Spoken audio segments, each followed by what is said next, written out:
Hello guys, কি অবস্থা, কেমন আছো সবাই? আশা করি সবাই খুব ভালো আছো। আজকে আমি তোমাদের সাথে একটি ইন্দোনেশিয়ান মুভি শেয়ার করব। মুভিটি হরর মুভি। মুভিটির নাম হচ্ছে জাগা পকং। এখানে পকং বলতে বোঝানো হয়েছে কাফনে মোড়ানো। ইন্দোনেশিয়া ও মালয়েশিয়ার মতো দেশগুলোতে বলা হয় যে 40 দিন কোনো মৃত লাশের গায়ে কাফনের কাপড় আটকে থাকাকে জাগা পকং বলে। চলো তবে মুভিটির এক্সপ্লেন শুরু করা যাক। মুভিটির শুরুতেই আমরা দেখতে পাই যে হসপিটালের একজন নার্স বাচ্চাকে নিয়ে দৌড়ে হসপিটালে অ্যাডমিট করাতে যাচ্ছে। বাচ্চাটির অবস্থা খুবই সিরিয়াস থাকার কারণে সে বাচ্চাটিকে প্রথমে শুয়ে দেয় এবং রেস্ট নিতে বলে। এরপর সে অন্য একটি নার্সের কাছে যায়, যেহেতু শিফট শেষ, তাকে গিয়ে বলে বাচ্চাটির খেয়াল রাখতে। এর মধ্যে সে শুনতে পায় যে একটা ভয়ঙ্কর পাখি ডাকছে, আর ওই যে নার্সটি ছিল তার নাম ছিল হচ্ছে ইন্দা তাকে বলে যে এই পাখিটি যখন ডাকে তখন কেউ না কেউ মারা যায়। শোনার পর ওখান থেকে মিলা ফ্রেশ হতে চলে যায় বাড়িতে রওনা দেওয়ার জন্য। তারপর সে যখন ড্রেস চেঞ্জ করে বের হয়, এর মধ্যে দেখতে পায় যে দুজন নার্স ওই বাচ্চাটির কক্ষের দিকে দৌড়ে যাচ্ছে, আর গিয়ে দেখে যে বাচ্চাটি মারা গেছে। তারপর সে যখন ওখান থেকে মন খারাপ করে বের হচ্ছিল, এর মধ্যেই হসপিটালের একজন প্রধান ডক্টর এসে তাকে বলে যে তোমাকে এক্ষুনি একটা পেশেন্টের বাড়িতে যেতে হবে, পেশেন্টের অবস্থা খুবই খারাপ। তখন মিলা বলে আমিই কেন? তখন ডক্টর বলে যে হ্যাঁ, তোমাকেই যেতে হবে। তাই তারপর সে ব্যাগে সব ওষুধপত্র এবং অ্যাড্রেস তাকে বুঝিয়ে দিয়ে বলে এখনই চলে যাও। তারপর সে যখন রওনা করে তখন পৌঁছতে পৌঁছতে রাত হয়ে যায়। ঘন জঙ্গলের মধ্যে বাড়িটি থাকার কারণে সে আশেপাশে কাউকে দেখতে পায় না, এমনকি গেটে কোনো দারোয়ান পর্যন্তও ছিল না। সে একাই দরজা খুলে ভিতরে ঢোকে এবং ওই গাছে একটি পাখি দেখতে পায়, যা সম্পর্কে ইন্দা তাকে বলেছিল যে এই পাখি ডাকলে কেউ বাঁচে না। তখন ওই পাখিটি ডাকতে থাকে, আর সে বাড়ির দরজা নক করতেই একজন দরজা খোলে, আর খুলে বলে আপনাকে তো প্রয়োজন নেই, আমার মা অলরেডি মারা গিয়েছে। তারপরে ওখান থেকে মিলা বেরিয়ে চলে আসে, কিন্তু সে যখন গাড়িতে স্টার্ট দেয় তার গাড়ি একটু দূরে গিয়েই থেমে যায়। তখন ওই লোকটি আবার চলে আসে, এসে তাকে হেল্প করার চেষ্টা করে। আর তার গাড়ি স্টার্ট নেওয়ার সময় সে বলতে থাকে যে আপনার একটা হেল্প দরকার।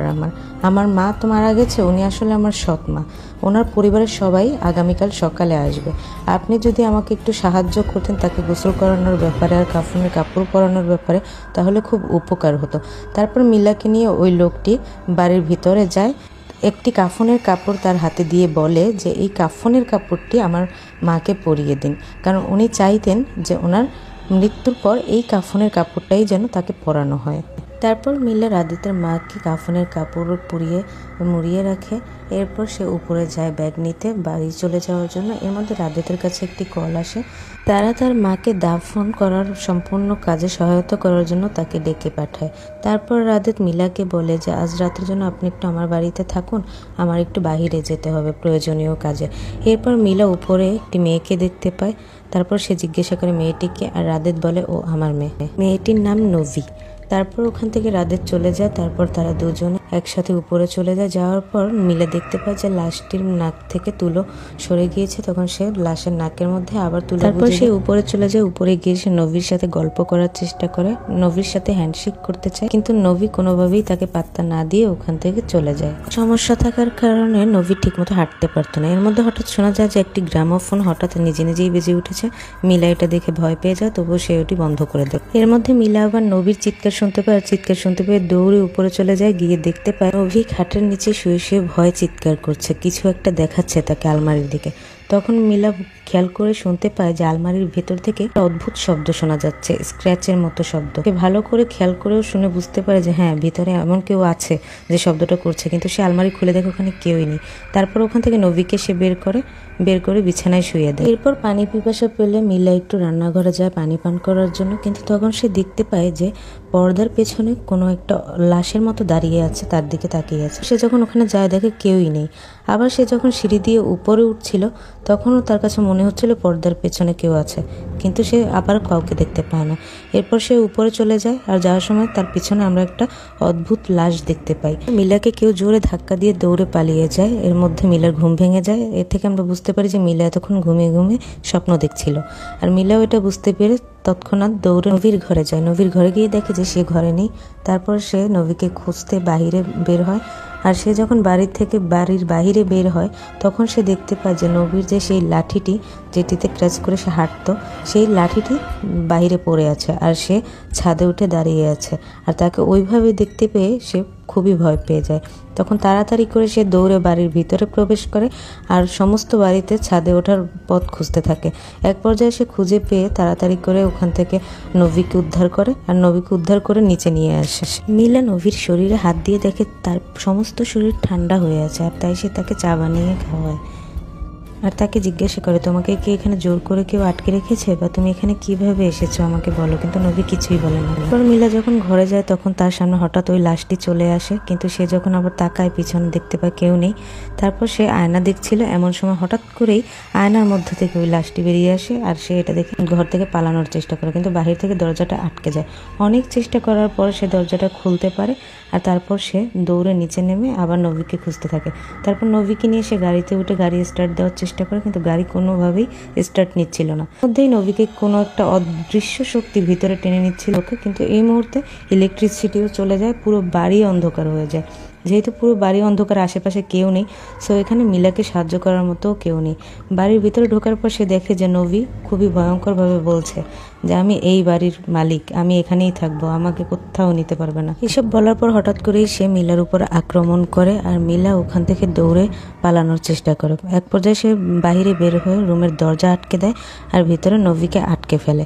নভি অনেক চেষ্টা করে ভিতর থেকে বাইরে বের হওয়ার, কিন্তু কোনোভাবেই পারে না। পরে হঠাৎ করেই সে ওখান থেকে অদৃশ্য হয়ে যায়। কিছুক্ষণ পর মিলা আবার এসে দরজা খুলে বাড়ির ভেতরে ওই রুমটার মধ্যে ঢোকে আর তারপর দেখতে পায় যে ওইখানে রাদিতের মায়ের সেই কাফনের কাপড়টি রয়েছে। সে ওটি ধরে আলমারি থেকে টেনে বের করবে, এর মধ্যে দুটো ভয়ানক হাত তাকে টেনে ভিতরে নিয়ে যায় আর সে আলমারির ভিতর ওই ভয়ানক লাশটিকেই দেখতে পায়। লাশটিকে দেখে মিলা অনেক ভয় পেয়ে যায় আর ওখান থেকে দৌড়ে পালাতে গিয়ে সে সিঁড়ি থেকে পড়ে যায়। তার হাতে যেহেতু একটি টর্চ ছিল, সে টর্চের মাধ্যমে আবার দেখতে পাচ্ছিল ওই লাশটিকে। এরপর সে আবার নভিকে খুঁজতে শুরু করে। তারপর খুঁজতে খুঁজতে হঠাৎ একটি অ্যালবামের মধ্যে সে তার নিজের ছবি দেখতে পায় আর ছবিগুলো দেখার পর তার হঠাৎ মনে পড়ে যে হসপিটালের ওই ডক্টর তাকে এখানে পাঠিয়েছিল যে ওকেই যেতে হবে। এ থেকে সে বুঝে যায় যে ডক্টর ইচ্ছে করেই এই বাড়িতে ওকে পাঠিয়েছে ওকে ফাঁসানোর জন্য। এরপর মিলে ফ্ল্যাশব্যাকে চলে যায় আর সেখানে দেখা যায় রাদিতের মা সোলাস্ট্রি একটি রুমের মধ্যে যাচ্ছে, সেখানে তার স্বামীর মৃতদেহ পড়ে আছে আর সে মিলাকে বলে যে 3 দিনের মধ্যে একটি ডেড বডির প্রয়োজন, নয়তো আর তাকে বাঁচানো যাবে না, আর তাই রাদিতকে তার স্বামীকে পুনরুজ্জীবিত করেছে। এরপর এসব কথা শুনে মিলা তার সজ্ঞানে ফিরে আসে। এরপর রাদিত নিজেকে রিভিল করা শুরু করে। সে বলে সে আসলে রাদিতই নয়, সে হচ্ছে ওই লোকটি যে কিনা মারা গিয়েছিল সুতৃষ্ণা। তাকে চিরকাল বাঁচিয়ে রাখার জন্য তার স্ত্রী রাদিতের শরীরে তাকে প্রবেশ করিয়েছে। এবার সেমভাবে তার স্ত্রী মারা যাওয়ার পর সেও মিলাকে ধরে এনেছে মিলার শরীরে তার স্ত্রীর আত্মাকে প্রবেশ করানোর জন্য, আর এতে তাদেরকে সাহায্য করেছে ওই ডক্টর। এরপর মিলা নিজেকে বাঁচানোর জন্য দৌড়ে একটি জানলা দিয়ে লাফ দেয়, কিন্তু নিচে পড়ে যায়। তারপর সে জীবিত থাকে ঠিকই, কিন্তু তাকে নিয়ে গিয়ে রাদিত আর নভি সেই কার্যক্রম শুরু করে কিভাবে তার দেহে সোলাস্ট্রির আত্মা প্রবেশ করাবে। এরপর তারা সক্ষমও হয় আর তারপর সোলাস্ট্রির যে মৃতদেহটি ওটিকে দাফন কাফন করে ফেলে। তারপর আমরা দেখতে পাই মিলার বডিতে থাকা সোলাস্ট্রির আত্মার জ্ঞান ফিরে আসে আর তারপর তারা নতুনভাবে জীবন শুরু করে স্বাভাবিক মানুষের মতোই। কিন্তু তাদের মেয়ে নভি একদিন হঠাৎ করে বলতে থাকে যে আমার আর বাচ্চা শরীর ভালো লাগছে না, আমার মায়ের মতো বড় শরীর চাই। আর তার মা মুচকি হেসে বলে তোমাকে বেশি দিন অপেক্ষা করতে হবে না, তুমি বড় শরীর পেয়ে যাবে। এরপর দেখা যায় ওখানে মিলার খোঁজে ওই যে আরেকটি নার্স ছিল সে এ বাড়িতে চলে আসে, যার নাম ছিল ইন্দা, আর তাকে দেখে নভি মুচকি হেসে দেয়। আর এর থেকে আমরা বুঝতে পারি যে এবার নভির আত্মাকে ইন্দার শরীরে প্রবেশ করানোর জন্য তারা কার্যক্রম চালাবে। আর এখানে ছবিটি শেষ হয়ে যায়। সো গাইস, আমার এক্সপ্লেনেশন যদি তোমাদের ভালো লেগে থাকে তাহলে অবশ্যই চ্যানেলটি সাবস্ক্রাইব করবে।